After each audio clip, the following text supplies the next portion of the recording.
ನಮಸ್ಕಾರ ವೀಕ್ಷಕರ, ನಾನು ನಾಗರಾಜ್ ಅಪ್ಸಂದ್ರ.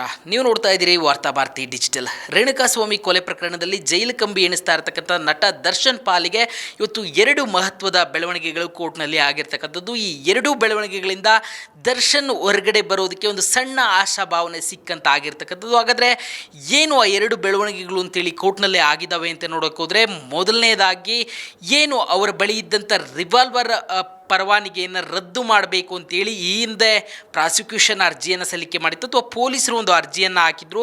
ಅದನ್ನು ದರ್ಶನ್ ಪರ ವಕೀಲರು ಹೈಕೋರ್ಟ್ನಲ್ಲಿ ಪ್ರಶ್ನೆಯನ್ನು ಮಾಡಿದರು. ಅದರ ವಿಚಾರಣೆ ಸಂಪೂರ್ಣ ಆಗಿ ಈಗ ಅದರ ಆದೇಶವನ್ನು ಜಸ್ಟಿಸ್ ಎಂ ನಾಗಪ್ರಸನ್ನ ಅವರಿದ್ದಂಥ ಹೈಕೋರ್ಟ್ ಏಕಸದಸ್ಯ ಪೀಠದಿಂದ ಆದೇಶ ಆಗಿರ್ತಕ್ಕಂಥದ್ದು. ಅವರ ಮೇಲೆ ಕ್ರಿಮಿನಲ್ ಅಪರಾಧ ಈಗಷ್ಟೇ ಬಂದಿರ್ಬೋದು, ಆದರೆ ಅವರು ಲೈಸೆನ್ಸನ್ನು ಪಡೆದುಕೊಂಡ ಅವಧಿಯಿಂದ ಇಲ್ಲಿವರೆಗೂ ಯಾವುದೇ ರೀತಿಯ ಅಕ್ರಮ ಚಟುವಟಿಕೆಗಳಿಗೆ ಬಳಕೆ ಮಾಡಿಲ್ಲ.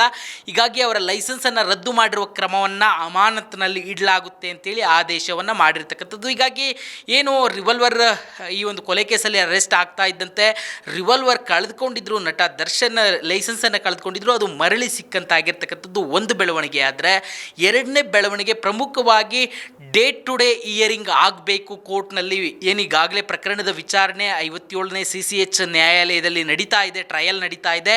ಈ ಟ್ರಯಲ್ನಲ್ಲಿ ದಿನಾಂಕಗಳನ್ನು ತಾರೀಕು ಮೇಲೆ ತಾರೀಕು ಕೊಟ್ಟು ದಿನ ಮುಂದೂಡಲಾಗ್ತಾ ಇದೆ. ಹೀಗಾಗಿ ಡೇ ಟು ಡೇ ಹಿಯರಿಂಗನ್ನು ನಡೆಸಬೇಕು ಅಂತಂತೇಳಿ ಮನವಿಯನ್ನು ಮಾಡಿಕೊಂಡು ಅವರ ಪರ ವಕೀಲರು ಕೋರ್ಟ್ಗೆ ಮನವಿಯನ್ನು ಸಲ್ಲಿಕೆಯನ್ನು ಮಾಡಿರ್ತಕ್ಕಂಥದ್ದು. ಆದರೆ ಇದು ಕೋರ್ಟ್ ಒಪ್ಪುತ್ತಾ ಬಿಡುತ್ತಾ ಅನ್ನೋದು ಇನ್ನೂ ಪ್ರಶ್ನೆ ಆಗಿರ್ತಕ್ಕಂಥದ್ದು. ಆದರೆ ಇಲ್ಲಿ ನಾವು ಬಹಳ ಪ್ರಮುಖವಾಗಿ ನೆನಪು ಮಾಡ್ಕೊಳ್ಬೇಕು, ಏನು ಅವರಿಗೆ ರಾಜ್ಯ ಹೈಕೋರ್ಟ್ 7 ಜನ ಆರೋಪಿಗಳಿಗೆ ಜಾಮೀನು ಮಂಜೂರು ಮಾಡುತ್ತೆ. ನಂತರ ಅದನ್ನು ಪ್ರಾಸಿಕ್ಯೂಷನ್ ಸುಪ್ರೀಂ ಕೋರ್ಟ್ನಲ್ಲಿ ಪ್ರಶ್ನೆಯನ್ನು ಮಾಡಿದಂಥ ಸಂದರ್ಭದಲ್ಲಿ ಸುಪ್ರೀಂ ಕೋರ್ಟ್ ಬಹಳ ಸ್ಪಷ್ಟವಾಗಿ ಜಾಮೀನನ್ನು ವಜಾಗೊಳಿಸಿ ಜೊತೆಗೆ ಒಂದಷ್ಟು ಡೈರೆಕ್ಷನ್ಸನ್ನು ಟ್ರಯಲ್ ಕೋರ್ಟ್ಗೆ ನೀಡುವಂಥದ್ದು. ಅದರಲ್ಲಿ ಪ್ರಮುಖವಾಗಿ ಕೋರ್ಟನ್ನು ಆದಷ್ಟು ತ್ವರಿತವಾಗಿ ಒಂದು ಟ್ರಯಲನ್ನು ಮುಗಿಸ್ತಾ ಹೋಗಿ ಅಂತೇಳಿ ಸೂಚನೆಯನ್ನು ಕೊಟ್ಟಿರ್ತಕ್ಕಂಥದ್ದು. ಈಗ ಅದೇ ಅಂಶಗಳನ್ನು ಇಟ್ಕೊಂಡು ದರ್ಶನ್ ಪರ ವಕೀಲರು ಡೇ ಟು ಡೇ ಹಿಯರಿಂಗ್ಗೆ ಕೇಳ್ತಾ ಇರ್ತಕ್ಕಂಥದ್ದು. ಆದರೆ ಇದಕ್ಕೆ ಪ್ರಾಸಿಕ್ಯೂಷನ್ ಪ್ರಬಲವಾದ ವಿರೋಧವನ್ನು ವ್ಯಕ್ತಪಡಿಸುವ ಸಾಧ್ಯತೆ ಇದೆ. ಯಾಕಂತಂದರೆ ಈಗಾಗಲೇ ಕೋರ್ಟ್ಗಳಲ್ಲಿ ಲಕ್ಷಾಂತರ ಅಥವಾ ಕೋಟ್ಯಾಂತರ ಪ್ರಕರಣಗಳು ಪೆಂಡಿಂಗ್ ಇರಬೇಕಾದಂಥ ಸಂದರ್ಭದಲ್ಲಿ ಯಾಕೆ ರೇಣುಕಾಸ್ವಾಮಿ ಕೊಲೆ ಪ್ರಕರಣ ಅಥವಾ ದರ್ಶನ್ ಮೇಲೆ ಇರತಕ್ಕಂಥ ಆರೋಪವನ್ನು ಮಾತ್ರ